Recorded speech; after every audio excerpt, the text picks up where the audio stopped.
after yesterday's ball game where you get virtually no offense and the only offense you do get is the Buffalo fellas getting it done. Today, I mean, a lot of it was still the Buffalo fellas, but you win 5-0 over the Cleveland Guardians. Are now 34-36 on the season. You scored 5 runs on 7 hits. You didn't allow any runs on 8 hits, so whether it's a little bit of luck as well, it's quite possible. But all the guys that they've brought up from AAA got it done. Spencer Horwitz got an RBI today, an RBI single. He was 1 for 4. Great to see Addison Barger back in the lineup, and he drove in a run as well. And let's break this whole thing down. All right, so obviously no runs in the first inning because, shocker, what else is new? We go to the bottom half of the second inning where the Blue Jays are their best, apparently, and actually the best in baseball is in the second inning. And Justin Turner, I think it was like a 10-pitch walk to start the inning. And Dalton Varsho drills a double in the right field line. Again, Dalton Varsho with his extra base pop. It's kind of nuts how this season has gone for him. And George Springer lines one up the middle for a base hit. In scores Justin Turner. And hey, we got the 1-0 lead. There's still nobody out. And the runners in the corners. Addison Barger at the plate. And George Springer takes off the second. So, with a lefty at the plate, the shortstop goes over to cover, but Addison Barger literally punches a bouncing ball through the hole at shortstop. Would have probably been a ground ball double play, but instead it's an RBI single for Addison Barger, and the Blue Jays now lead it 2-0. Great stuff. Now guys at first and second now. IKF, it's a sacrifice fly. It doesn't mean much. And then KK strikes out as both runners move up. So the second and third, only 1 out. Kevin Kiermaier strikes out, and we're like, okay, here we go. Top of the lineup, though, Spencer Horwitz, again, with 2 out and 2 on. He punches one to left field for a base hit, to kind of a floating line drive, but for a base hit. In comes George Springer. You now lead it 3-0. Again, we've talked about this Blue Jays team in the past, and I'm sticking by it. They're not a team that's going to hit the home run, so you got to string 3, 4, 5 hits in an inning to make that happen. And Dalton Varsho, George Springer, Addison Barger, and Spencer Horwitz had 4 hits in the inning to score 3 runs. It's just what they need to do. But you're up 3-0 and good stuff. Bottom of the 4th inning with George Springer at second base. IKF lines a single up the middle for a base hit. Springer's head first slide. He's safe at the plate. Awesome stuff. Bottom of the 5th inning, you had a chance to really cap this game off. Bases loaded, nobody out for Dalton Varsho. It's ground ball double play. Yeah, you score a run, but you would have liked to get more. But now you're up 5-0. And the story of the game is obviously the younger guys making an impact in a game against a team that's actually pretty good. And your pitching staff.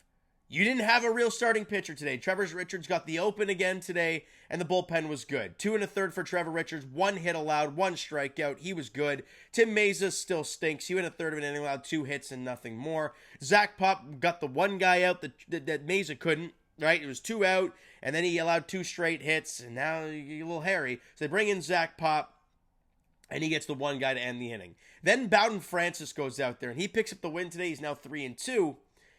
He went 4 shutout innings. 4 hits, 2 punch-outs. Awesome stuff from Bowden. Now, before we go any further, Jays fans, if you haven't hit that subscribe button, please do so already. That would be awesome. I'm on vacation right now, so it'd be great to see the numbers continue to grow, but I appreciate all the love so far.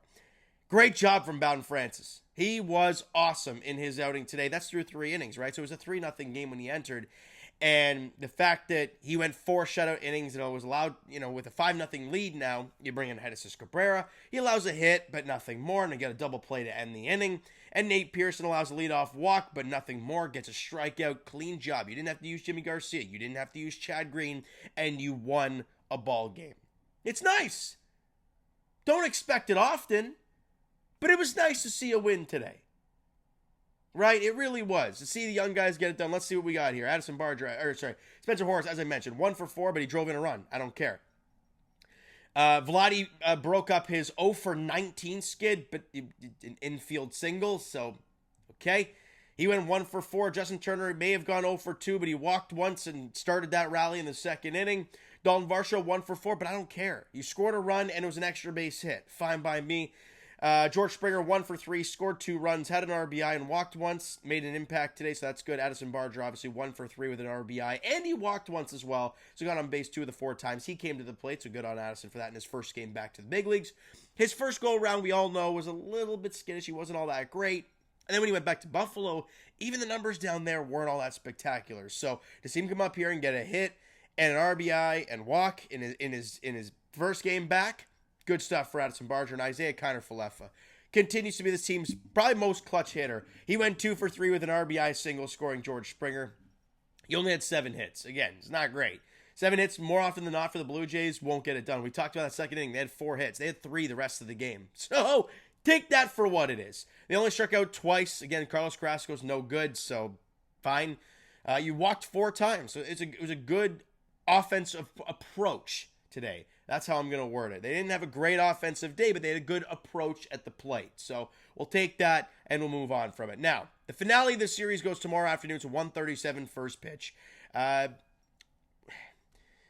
We said it in the Brewers series, right? And I'm going to say it's basically a carbon copy of that series. You lose the first game, you have no offense. Game 2, you have decent-ish offense, but your pitching staff holds into a goose egg.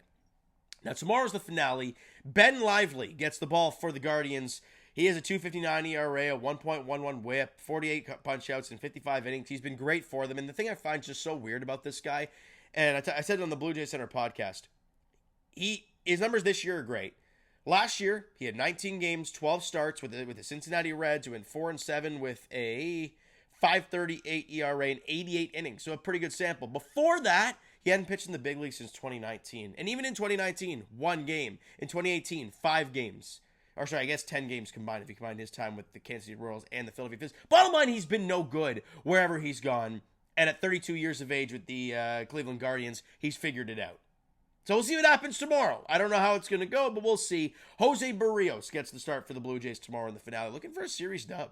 Like, regardless of how you feel about this team, they have a chance to win a series tomorrow and get back to 1 game under the 500, have Boston come to town with a chance to possibly go above 500, or sorry, to get back to 500 for the first time in forever. But after 1 win, I ain't getting excited. You just can't do it to yourself, right? So you know what, guys? That's going to do it for this one. If you enjoyed the video and the win today, because it's refreshing, hit the like button. Do appreciate it. Hit the subscribe button. You guys haven't done so already. Comment down below your thoughts on the video, thoughts on the game. What'd you like, what'd you not like from today's game for the Toronto Blue Jays? Twitter, Discord, Instagram, and of course TikTok is down below. So follow up there if you haven't done so already. And I will talk to you guys tomorrow.